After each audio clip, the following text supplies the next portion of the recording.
اسرائیل اور حماس کی جنگ کا شاخسانہ یا کچھ اور؟ پاکستان کی سفارتکاری میں ایک اور اہم موڑ، ایران سے سفیر کی واپسی۔ انڈیا، افغانستان اور اب ایران۔ کیا پاکستان اپنے تمام ہمسایہ ممالک کے ساتھ تعلقات خراب کر رہا ہے؟ چین نے اس کشیدگی پر پاکستان کو تحمل کا مظاہرہ کرنے جبکہ ایران کے حملوں کی مذمت نہیں کی۔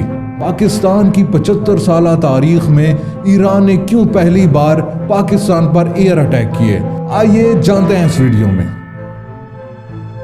آج صبح تقریباً 4:30 بجے پاکستان نے ایران کے صوبہ سستان اور بلوچستان پر متعدد حملے کیے، جن میں اطلاعات کے مطابق 9 افراد مارے جا چکے ہیں، جن میں 7 خواتین ہیں اور 2 بچے۔ یہ حملہ پاکستان نے ایران کے بلوچستان کے ایک علاقے پر اٹیک، جس میں 2 بچے جاں بحق ہو گئے تھے، کہ تقریباً 30 گھنٹوں بعد کیا۔ ایران کا کہنا تھا کہ اس نے پاکستان میں ایک ملیٹنٹ گروپ کو نشانہ بنایا۔ یہ عراق اور سیریا پر حملوں کے بعد اس ہفتے ایران کا تیسرا ایئر اٹیک تھا۔ پاکستانی حکام نے بتایا کہ اس ایئر اٹیک میں 2 بچے ہلاک اور 3 زخمی ہوئے۔ اس پر پاکستانی گورنمنٹ آفیشلز کا کہنا تھا کہ یہ ایئر اٹیک ایک غیر قانونی عمل تھا اور خبردار کیا کہ اس کے سنگین نتائج نکل سکتے ہیں۔ اور اس اٹیک کے فوراً بعد پاکستان نے ایران سے اپنے سفیر کو بھی واپس طلب کر لیا۔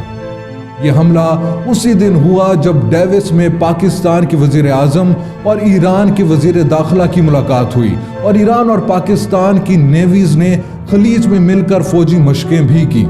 سوموار کی رات کو ایران نے عراق کے شہر اربیل میں اہداف پر میزائل داغے، جس کی امریکہ نے بھی مذمت کی۔ ایران کے پاسداران انقلاب نے کہا کہ انہوں نے عراق کے نیم خود مختار کردستان علاقے میں اسرائیلی جاسوسی ہیڈ کوارٹر کو نشانہ بنایا، جس کا ان کا دعویٰ تھا۔ مقامی حکام نے بتایا کہ حملے میں 4 شہری ہلاک اور 6 زخمی ہوئے۔ اس کے بعد ایران نے سیریا کے صوبے ادلب میں اہداف کو نشانہ بنایا، جو کہ 2.9 ملین بے گھر ریفیوجیز کا گھر تھا، جن میں سے بہت سے کیمپوں میں اور سنگین حالات میں اپنی زندگی گزار رہے ہیں۔ ایران کے پاسداران انقلاب نے کہا کہ سیریا میں حملے اس ماہ کے خودکش بم حملے کے بدلے میں کیے گئے، جس میں 84 افراد مارے گئے تھے، جب ایرانی جنرل قاسم سلیمانی کی امریکہ کے ہاتھوں قتل کی 4تھی برسی منائی جا رہی تھی۔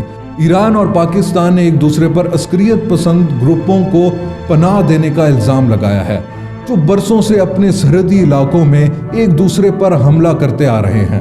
2017 میں پاکستان کی وزارت خارجہ نے کہا تھا کہ ایک ایرانی ڈرون کو مار گرایا گیا ہے کیونکہ وہ پاکستان کی حدود میں تھا، اور 2014 میں ایرانی سیکورٹی فورسز نے عسکریت پسندوں کا تعاقب کرنے کے لیے سرحد پار کی تھی۔ ان کی مشترکہ سرحد کی دونوں جانب سیکورٹی، جو کہ تقریباً 900 کلومیٹر تک چلتی ہے، دونوں حکومتوں کے لیے ایک طویل عرصے سے تشویش کا باعث بنی ہوئی ہے۔ ایرانی فورن منسٹر حسین امیر عبدالحیا نے کہا کہ ان کے ملک نے پاکستان کی سرزمین پر صرف ایرانی دہشت گردوں کو نشانہ بنایا، اور یہ کہ پاکستان کی کسی بھی شہری کو ایران کی میزائلوں اور ڈرون سے نشانہ نہیں بنایا گیا۔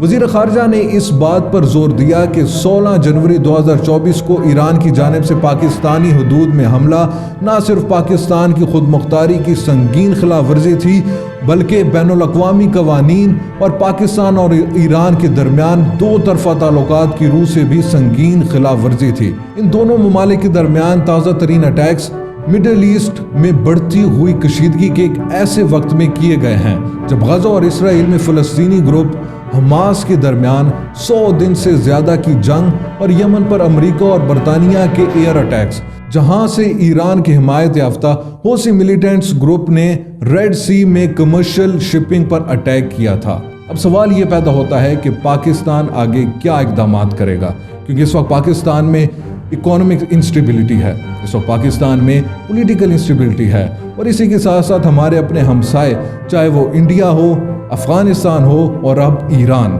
کسی کے ساتھ بھی تعلقات خوشگوار نہیں ہیں۔ اور اگر جیو پولیٹیکل سچویشن کی بات کی جائے تو ہم کہیں بھی سٹینڈ نہیں کرتے۔